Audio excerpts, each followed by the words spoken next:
அன்பர்களே வணக்கம்.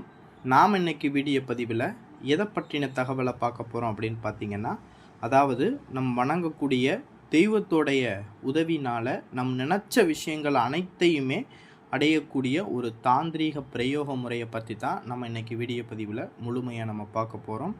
வீடியோ பதிவுக்குள்ளே போகிறதுக்கு முன்னாடி நம்மளுடைய சிவருத்ர மகாகாளி அருள்வாக்குப்பீடம் யூடியூப் சேனலை சப்ஸ்கிரைப் பண்ணாதவங்க சப்ஸ்கிரைப் பண்ணிக்கிங்க.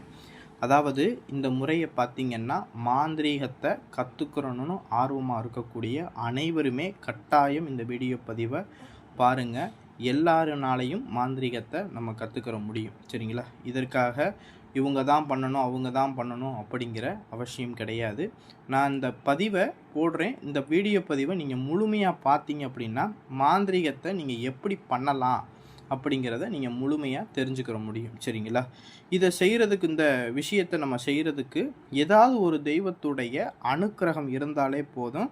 நம்ம நினைக்கக்கூடிய அனைத்து விஷயங்களையுமே நம்மளால் செய்ய முடியும், சரிங்களா? அதுக்கு இது பார்த்திங்கன்னா ஆண்கள் தான் பண்ணணும் பெண்கள் தான் பண்ணணும் அப்படிங்கிற அவசியம் கிடையாது.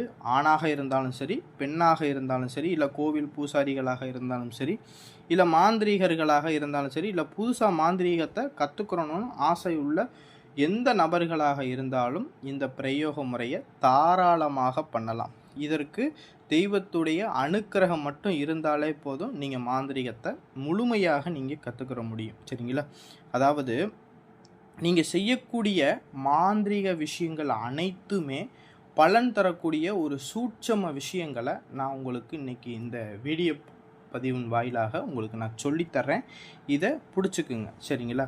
அதாவது ஒரு விஷயத்தை, அதாவது நீங்கள் ஒரு விஷயம் நல்ல காரியத்தை செய்யணும் அப்படின்னு நீங்கள் நினைக்கிறீங்க அப்படின்னா, அது நல்ல விஷயத்துக்காக நீங்கள் செய்கிறீங்க அப்படின்னா, அந்த விஷயத்தை மென்மேலும் வளரணும் அப்படின்னு நீங்கள் நினைக்கிறீங்க அப்படின்னா அந்த காரியத்தை நீங்கள் எப்போவுமே வளர்பிறையில் செய்யுங்க, சரிங்களா? வளர்பிறையில் செய்யுங்க. இல்லை ஒரு சில பேர்கள் உடலில் நோய் பிரச்சனையாக இருக்குது, உடலில் ஏவல் பிரச்சனை, செய்வன பிரச்சனை, இந்த மாதிரி ஒரு உடலில் இருந்து ஒரு விஷயத்தை நீக்கணும் அப்படின்னு நீங்கள் நினைக்கிறீங்க அப்படின்னா அந்த காரியத்தை நீங்கள் என்ன செய்யுங்கன்னா தேய்பிறையில் பண்ணுங்கள். இந்த ரெண்டு விஷயத்தை மட்டும் மனசில் நீங்கள் புரிஞ்சுக்குங்க. நல்ல விஷயத்துக்காக நீங்கள் பண்ணுறீங்க, அது மென்மேலும் வளர்ந்து நல்ல பலன் தரணும் அப்படின்னு நீங்கள் நினைக்கிறீங்க அப்படின்னா அதை வளர்பிறையில் பண்ணுங்கள். ஒரு விஷயத்தை நீங்கள் நீக்கணும், ஒருவர்கிட்ட இருந்து அந்த விஷயத்தை நீக்கணும், அழிக்கணும், உடைக்கணும் அப்படின்னு நீங்கள் நினைக்கிறீங்க அப்படின்னா அந்த காரியத்தை தேய்விரையில் பண்ணுங்கள், சரிங்களா? எந்த ஒரு தாந்திரீக பூஜையை நீங்கள் பண்ணினாலும், மாந்திரீக பூஜைகளை நீங்கள் பண்ணினாலும் முழுமையாக நம்பணும், சரிங்களா? நம்ம செய்யக்கூடிய இந்த காரியம் நம்மளுக்கு நடக்கும் அப்படிங்கிற அளவுக்கு நீங்கள் நம்பினாத்தான் அந்த மனோசக்திங்கிறது அந்த காரியத்தை முழுமையாக நடத்தி வைக்கும். அதே போல் நம்ம வணங்கக்கூடிய தெய்வத்தையும் நம்ம முழுமையாக நம்பணும். நீ எங்கூட இருக்க, நீ எங்கூட இருந்து எனக்கு நீ அருள் செய்வ, நான் நினைக்கக்கூடிய காரியங்களை நீ எனக்கு நடத்தி கொடுப்ப அப்படிங்கிறத முழுமையாக நீங்கள் நம்பினா மட்டும்தான் எந்த ஒரு மாந்திரீக விஷயங்களாக இருக்கட்டும், தாந்திரிக விஷயங்களாக இருக்கட்டும், முழுமையாக அது நம்மளுக்கு பலன் தரும், சரிங்களா? இதை விட்டுட்டு நம்ம ஏதாவது ஒரு விஷயங்களில் அற நம்பிக்கையை வச்சு நம்ம செயல்படுத்தணும் அப்படின்னா அந்த காரியம் நம்மளுக்கு அது நடக்காது, சரிங்களா?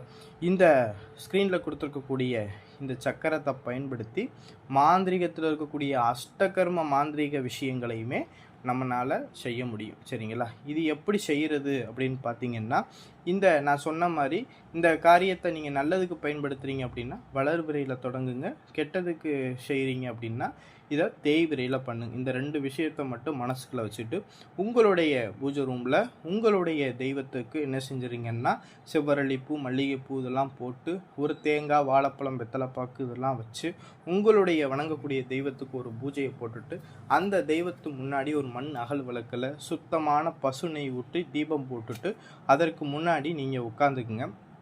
உட்காந்துட்டு செப்பு தகடு ஒன்று எடுத்துக்குங்க. அந்த செப்பு தகட்டில் நான் ஸ்க்ரீனில் கொடுத்துருக்கக்கூடிய இந்த சக்கரத்தை நீங்கள் என்ன செஞ்சுறீங்கன்னா எழுதிக்கிங்க. எழுதிக்கிட்டு அந்த சக்கரத்தை ஒரு மஞ்சள் நீர்லையோ எலுமிச்சம்பழ நீர்லையும் என்ன செஞ்சுருங்கன்னா சுத்தி பண்ணி முடித்த பிறகு அந்த எந்திரத்துக்கு சந்தனம் குங்குமம்லாம் வச்சு உங்களுடைய தெய்வத்துடைய பாதத்தில் அந்த விளக்குக்கு பக்கத்தில் நீங்கள் வச்சுருங்க.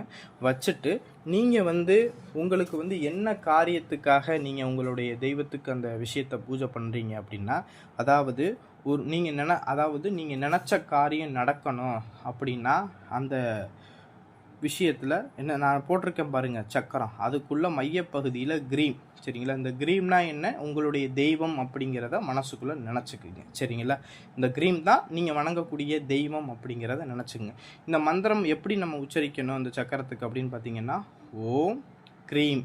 இப்போ நீங்கள் உங்களுடைய தெய்வத்தினுடைய அருள்னால் எல்லா நலன்களையுமே நீங்கள் பெறணும் அப்படின்னா நங் நமச்சிவாய அப்படிங்கிற மந்திரத்தை நீங்கள் சொல்லணும்.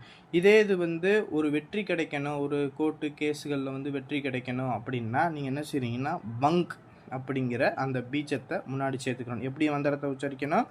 ஓம் க்ரீம் பங்க் நமச்சிவாய அப்படிங்கிற மந்திரத்தை நீங்கள் உச்சரித்து சேர்த்துக்கணும். இதே இது உங்களுடைய தெய்வத்துடைய அருள்னால் முக்காலத்தையுமே உணர்ந்து நீங்கள் குறி சொல்லணும், உங்களுக்கு முக்காலத்தையுமே உங்களுக்கு சொல்லணும், உங்களுடைய தெய்வம் உங்களுக்கு சொல்லணும் அப்படின்னா ஓம் க்ரீம் சிங்க் நமசிவாய அப்படிங்கிற அந்த மந்திரத்தை நீங்கள் உச்சரிக்கணும். இதே இது உங்களுடைய தெய்வத்துடைய அனுக்கிரகம் கிடைக்கணும், உங்களுடைய தெய்வத்துடைய அனுக்கிரகம் கிடைக்கணும், அந்த தெய்வத்துடைய அருள்னால் சகல விதமான கட்டுகளுமே உடையணும், ஒரு விஷயத்தை முழுமை, இப்போ ஏவல் இருக்குது, பில்லி இருக்குது, சூனியம் இருக்குது அப்படின்னா உங்களுடைய தெய்வத்தின் அருள்னால் அந்த விஷயத்தை கட்டுப்படுத்தணும்னு நீங்கள் நினைக்கிறீங்க அப்படின்னா கங்க் அப்படிங்கிற அந்த பீஜத்தை சேர்த்துக்கிறோம். அப்படின்னா இந்த மந்திரத்தை எப்படி சொல்லணும்? ஓம் க்ரீம் கங்க் நமசிவாய அப்படிங்கிற மந்திரத்தை நம்ம செய்யணும். இதே இது உங்களுடைய தெய்வத்தை நீங்கள் வசியம் பண்ணணும் அப்படின்னா கெங்க் அப்படிங்கிற அந்த பீஜத்தை நீங்கள் சேர்த்துக்கிறணும். இதே இது ஒரு உடலில் இருக்கக்கூடிய மாந்திரீக கட்டுகளை பூராமே உடைக்கணும், வசிய கட்டு, செய்வன கட்டு, இந்த மாதிரி மந்திர தந்திர கட்டுகளை பூராமே ஒரு நபருக்கு உடைக்கணும் அப்படின்னா ஓம் க்ரீம் பங்க் நமசிவாய அப்படிங்கிற அந்த பீஜத்தை நம்ம உச்சரிக்கணும். இன்னொரு விஷயம் அப்படின்னு பார்த்தீங்கன்னா, ஒரு உடலில் இருக்கக்கூடிய நோயை விரட்டணும், ஏவல் பில்லி பேய் பிசாசுகளை, துஷ்ட சக்திகளை, இந்த மாதிரி விஷயங்களை நீங்கள் விரட்டணும், உடலில் இருந்து வெளியே விரட்டணும் அப்படின்னா ஓம் க்ரீம் யங் நமசிவாய இப்படிங்கிற இந்த மந்திரத்தை மட்டும் நம்மளுடைய விஷயத்துக்கு தகுந்தாற் போல் நம்ம அந்த மந்திரத்தை உருவாக்கி உச்சரிக்கணும். இப்படி இந்த சக்கரத்தை உருவாக்கிட்டு இந்த மந்திரத்தை அந்த எந்திரத்துக்கு ஒரு 1008 உரு கொடுத்து முடித்து இந்த சக்கரத்தை சுருட்டி பாதிக்கப்பட்ட நபர்களுக்கு தாயத்தாவும் கட்டிக்கிற கொடுக்கலாம், இல்லைன்னா அவங்க வீட்டிலையும் கட்டிக்கிற கொடுக்கலாம். இது போல் நம்மளுடைய தெய்வத்தை வச்சு வணங்கி இந்த மாதிரி மாந்திரிக விஷயங்கள் அனைத்தையுமே நம்மளால் செய்ய முடியும். இது போல் வீடியோ பதிவுகளை உடனுக்குடன் நீங்கள் தெரிஞ்சுக்கிறணும், இது போல் மாந்திரீக பயிற்சிகளை நீங்கள் கற்றுக்கிறணும், இலவசமாகவே நீங்கள் கற்றுக்கிறணும் அப்படின்னு நீங்கள் நினச்சிங்க அப்படின்னா நம்மளுடைய சிவருத்ர மகாகாளி அருள்வாக்குப்பீடம் யூடியூப் சேனலை சப்ஸ்கிரைப் பண்ணாதவங்க சப்ஸ்கிரைப் பண்ணிக்கிங்க. இனிமே தினசரி பார்த்தீங்கன்னா மாந்திரீக விஷயங்களை கற்றுக்கிறக்கூடிய அந்த வீடியோ பதிவுகளை நம்ம டெய்லி பதிவிடுவோம். அதே போல் நம்மளுடைய சேனலை தொடர்ந்து நீங்கள் ஃபாலோ பண்ணி சப்ஸ்கிரைப் பண்ணுங்கள். நன்றி, வணக்கம்.